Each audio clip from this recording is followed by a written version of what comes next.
ಆದರೆ ಈ western thought process ಪ್ರತಿಯೊಂದನ್ನು ನಾನು ಪೇಟೆಂಟ್ ಮಾಡಿ ಜನರನ್ನು ಶೋಷಣೆ ಮಾಡೋ ಭಯಾನಕವಾದ ಕಲ್ಚರನ್ನು ನಮ್ಮ ಪ್ರಪಂಚದಲ್ಲಿ ಸ್ಥಿರಪಡಿಸಿದ್ದಾರೆ. ಸಣ್ಣದೊಂದು ಪ್ರಾಡಕ್ಟ್ ಮಾಡೋದು, ಪ್ಲಾಸ್ಟಿಕ್ ಡಬ್ಬ ಅಲ್ಲಿ ಹಾಕೋದು, ಬ್ರ್ಯಾಂಡ್ ಅಂತ ಮಾಡೋದು, ರಿಜಿಸ್ಟರ್ ಮಾಡೋದು, ಹೇಳ್ಕೊಡ್ಬೇಕಾಗಿರೋದು. ಪ್ಲಾಸ್ಟಿಕ್ ಡಬ್ಬ ಅಲ್ಲಿ ನಿಮ್ಮ ಬಾಯಿಗೆ ಹೋಗುವ ಯಾವ ಪದಾರ್ಥನೂ ಇಡಬಾರ್ದು.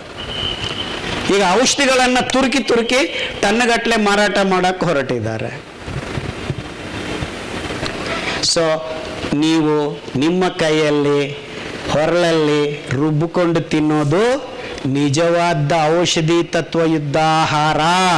ನಿಮ್ಮ ಮಡಿಕೆಯಲ್ಲಿ ಅಂಬಲಿ ಮಾಡಿಕೊಂಡು ಕುಡಿದ್ರೆ ಎಷ್ಟು ಕೋಟಿ ಖರ್ಚು ಮಾಡಿ. ಈಗ ಒಬ್ಬ ಡಾಕ್ಟರ್ಗೆ MD ಮಾಡಬೇಕಂದ್ರೆ ಸೀಟಿಗೇನೆ 5 ಕೋಟಿ 6 ಕೋಟಿ ಕೊಡೋದು, ಹೌದಲ್ಲ? 500 ರೂಪಾಯಿ ಖರ್ಚು ಮಾಡ್ರಿ. ಎಲ್ಲ ಡಾಕ್ಟರ್ಗಳು ಬಂದು ನಿಮ್ಮ ಹೊಟ್ಟೆಯಲ್ಲಿ 24x7 ಕೆಲಸ ಮಾಡ್ತಾರೆ. ದಿವಸ ಒಂದು ಹೊತ್ತು ಅಂಬಲಿ ಕುಡೀರಿ. ರಾತ್ರಿ ಊಟ ಮಾಡೋ ಮುಂಚೆ ಕುಡಿಬೇಕು. ತುಂಬ ಜನ ಊಟ ಮಾಡಿದ ಮೇಲೆ ಕುಡ್ತೀವಿ ಅಂತಾರೆ. ಊಟ ಮಾಡಿದ ಮೇಲೆ ಕುಡಿದ್ರೆ ಡಾಕ್ಟರ್ಗೆ ಆ ಜಾಗ ಸಿಗೋದಿಲ್ಲ. ನಿಮ್ಮ ಹೊಟ್ಟೆಯಲ್ಲಿ ಆ್ಯಸಿಡ್ ಬಂದು ಆ ಸೂಕ್ಷ್ಮ ಜೀವಿಗಳನ್ನು ಸಾಯಿಸಿಬಿಡ್ತವೆ. ಸೊ ಅದಕ್ಕೆ ತಿಳಿಯಾಗಿರಬೇಕು. 5 ಗ್ರಾಮು 500 ml ಕುದಿಸ್ಬೇಕಾಗಿದ್ದು 10 ನಿಮಿಷ. ಅಂಬಲಿ ತಿಳಿ ಗಂಜಿ ಫರ್ಮೆಂಟ್ ಆಗುತ್ತೆ. ಅದರಲ್ಲಿದ್ದ 1 ಗ್ರಾಮ್ 2 ಗ್ರಾಮು ಧಾನ್ಯ ನಿಮಗೆ ಬೇಕಾಗೇ ಇರಲಿಲ್ಲ. ಆ್ಯಕ್ಚುಲಿ ಅದು ರೆಡಿ ಮಾಡಿ ಆ ವೈಟಾಗಿ ತಿಳಿಯಾಗಿದ್ದ ನೀರನ್ನು ಮಡಿಬಿಡಿಯಾಗಿ ಬರುತ್ತೆ. ಅದು ಆ ಸೂಕ್ಷ್ಮ ಜೀವಿಗಳು ಸೇರ್ಕೊಂಡ್ಬಿಟ್ಟಿದೆ. ಅದೇ ನಿಮ್ಮ ಡಾಕ್ಟರ್ಗಳು. ಆ ಧಾನ್ಯ ಮಿಕ್ಕಿದ್ದೂ ಗುಟ್ಟುಕ್ಕಂತ ನುಂಗ್ಬಿಡ್ರಿ. ಕೆಳಗಡೆ ಹೋಗಿ ಅದೆಲ್ಲ ಕಡೆ ಸೆಲಿಯಾಕ್ ರೀಜನಲ್ಲಿ ಸೂಕ್ಷ್ಮ ಜೀವಿಗಳನ್ನು ತುಂಬುತ್ತೆ. ನಿಮಗೆ ಇನ್ನು ಯಾವ ರೋಗದ ಹೆಸರು ಇಟ್ಕೊ, ಟೈಪ್ 1 ಡಯಾಬಿಟಿಸ್ ವಾಸಿನೇ ಆಗಲ್ಲ ಅಂತ ಹೇಳ್ಬಿಟ್ಟಿದ್ದಾರೆ ಅಲ್ವಾ? ಡಯಾಬಿಟಿಸ್ ವಾಸಿ ಮಾಡೋಕ್ಕಾಗಲ್ಲ, ಟೈಪ್ 1 ಡಯಾಬಿಟಿಸ್ ಚಾನ್ಸೇ ಇಲ್ಲ ಅಂತ ಹೇಳಿದ್ದಾರೆ. ಕೇಳ್ರಿ.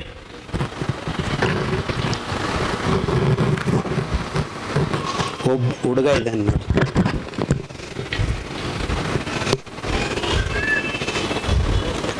ಸೌಂಡ್ ಅಕ್ಕ ಹಿಂದಕ್ಕೆ ಹೋಗು, ಸೌಂಡ್ ಬರ್ತಾ ಇಲ್ಲ.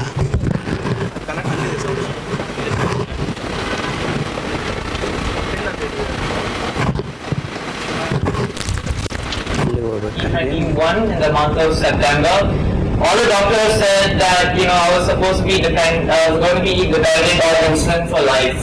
However, after following Dr. Khanna's protocol, I was insulin free, external insulin free within a month's time of following his protocol.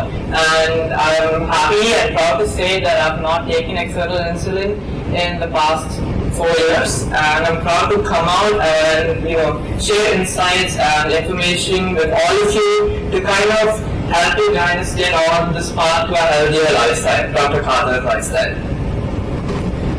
Type 1 diabetes insulin ತಗೋತಾ ಇದ್ದಿದ್ದವರು ದಿವಸ 30 ಯೂನಿಟ್, ಒಂದೇ ತಿಂಗಳು ಅಂಬಲಿ ಕುಡಿದು ಸಿರಿಧಾನ್ಯ ತಿಂದರು, ಇನ್ಸುಲಿನ್ ಬಿಸಾಕಿದ್ದಾರೆ.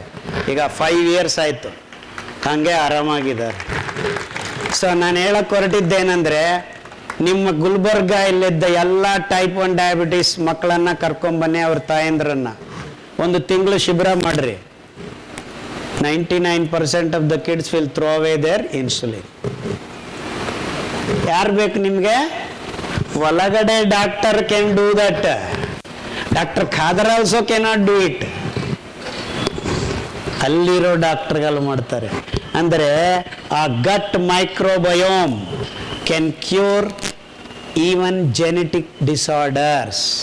ಎಪಿಜೆನೆಟಿಕ್ಸ್ ಅಂತಾರೆ. ನಿಮ್ಮ ಆಹಾರದಿಂದ ಬರ್ತಕ್ಕಂಥ probiotic condition in your body that makes everything possible.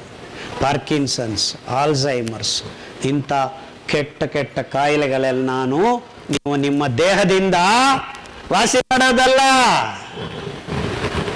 ಒದ್ದು ಓಡಿಸ್ಬೋದು.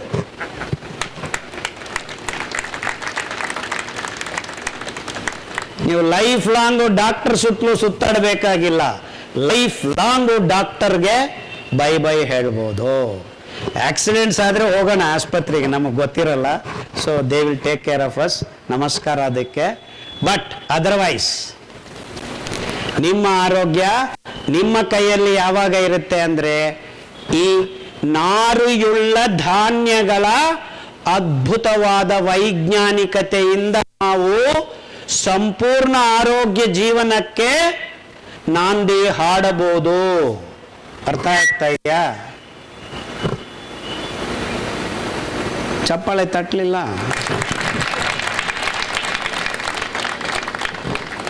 ಈ ಚಪ್ಪಾಳೆ ತಟ್ಟಲಿಲ್ಲ ಅಂದ್ರೆ ನೆಕ್ಸ್ಟ್ ಟ್ರಿಕ್ ಹೇಳ್ಕೊಡಲ್ಲ ನಿಮ್ಗೆ.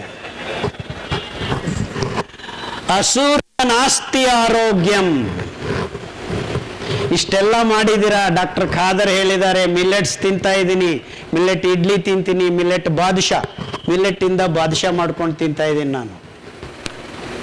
ತಾಟಿ ನುಂಗು, ಬೆಲ್ಲ, ಊದಲು, ಸ್ವಲ್ಪ ಉದ್ದಿನ ಹಿಟ್ಟು ಹಾಕಿ ಸ್ವಲ್ಪ ಬಾಳೆಹಣ್ಣು ಮಿಕ್ಸ್ ಮಾಡಿ ರಾತ್ರಿ ನಾದಿ ಇಟ್ಬಿಟ್ಟು ಬೆಳಗ್ಗೆ ಎದ್ದು ಉಂಡೆ ಗಿಂಡೆ ಮಾಡಿಕೊಂಡು ಕೊಬ್ಬರಿ ಎಣ್ಣೆ, ಎದ್ದುಗಾಣದ ಕೊಬ್ಬರಿ ಎಣ್ಣೆಯಲ್ಲಿ ಚೆನ್ನಾಗಿ ಬ್ರೌನ್ ಆಗಿ ಬರೋ ತನಕ ಕಾಯಿಸಿ ತಾಟಿ ಬೆಲ್ಲ ಪಾಕದಲ್ಲಿ ಹಾಕಿ ಇಟ್ಟು 8 ಗಂಟೆ ಆದಮೇಲೆ ತೆಗೆದು,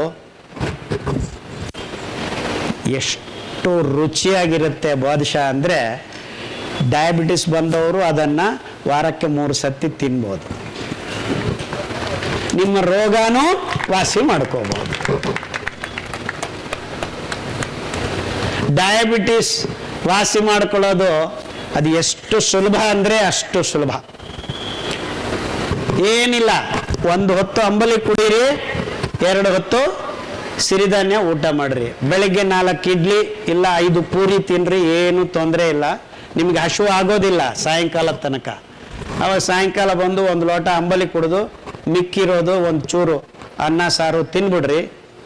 ಮಿಕ್ಕಿರೋದು 1 ಚೂರು ಅನ್ನ ಸಾರು ಅಂದರೆ ಮತ್ತೆ ಬಿಳಿ ಅನ್ನ ಸಾರಲ್ಲ. ಯಾಕಂದ್ರೆ ನನಗೆ ತುಂಬ ಅನುಭವ ಇದೆ.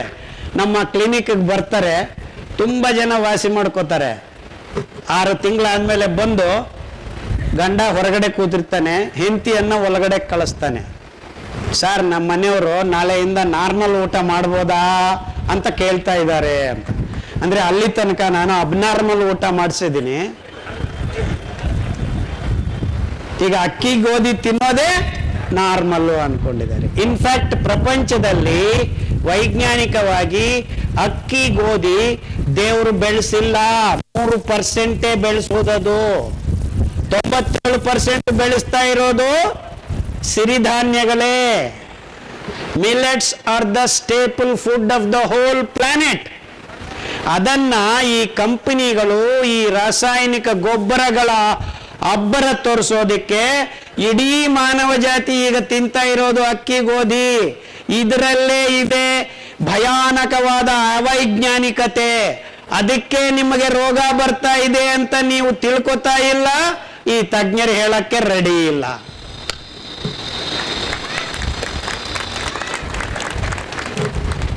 ನೀವೆಲ್ಲರೂ ಏನ್ ನಂಬಿಬಿಟ್ಟಿದ್ದೀರಾ ಅಂದ್ರೆ ಅನ್ನ ಚಪಾತಿ. ಚಪಾತಿ ನಮ್ಮ ದಕ್ಷಿಣ ಭಾರತ ದೇಶದಲ್ಲಿ ಗೋಧಿ ಬೆಳೆಯಕ್ಕೆ ಆಗಲ್ಲ, ಅಂತದ್ರಲ್ಲಿ ಯಾಕ್ರಿ ತಿಂತಾ ಇದ್ದೀರಾ?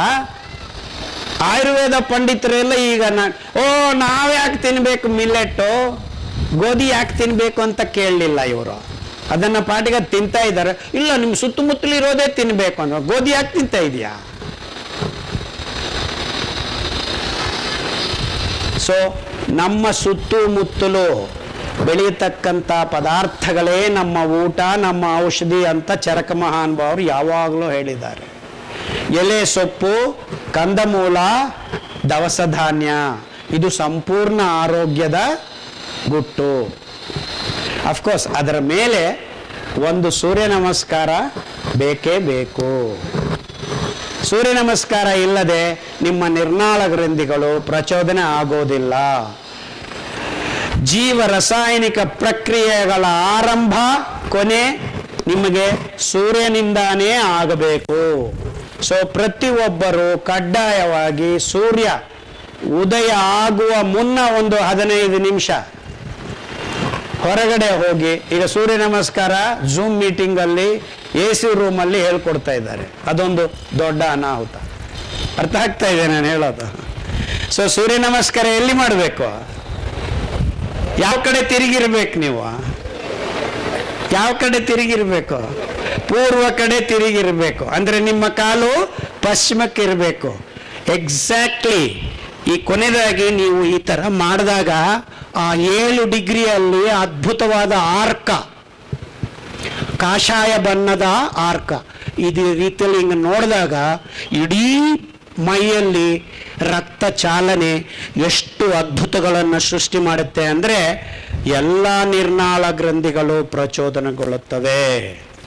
Thymus gland, pituitary gland, thyroid glands, adrenal glands, ಆ ಅಯಸ್ಕಾಂತದ ಪ್ರಕಂಪನಗಳು. ರವಿಯೇ ನಮಃ, ಮಿತ್ರಾಯ ನಮಃ, ಭಾನುವೇ ನಮಃ, ಪುಷ್ಣವೇ ನಮಃ, ಆದಿತ್ಯಾಯ ನಮಃ, ಹಿರಣ್ಯಗರ್ಭಾಯ ನಮಃ, ಮರೀಚಾಯ ನಮಃ, ಸೌಮಿತ್ರಿಯಾಯ ನಮಃ, ಆರ್ಕಾಯ ನಮಃ, ಭಾಸ್ಕರಾಯ ನಮಃ. ಈ 12 ಹೆಸರುಗಳು ಆ ಪ್ರಕಂಪನಗಳ ಹೆಸರುಗಳು. ಪ್ರಭು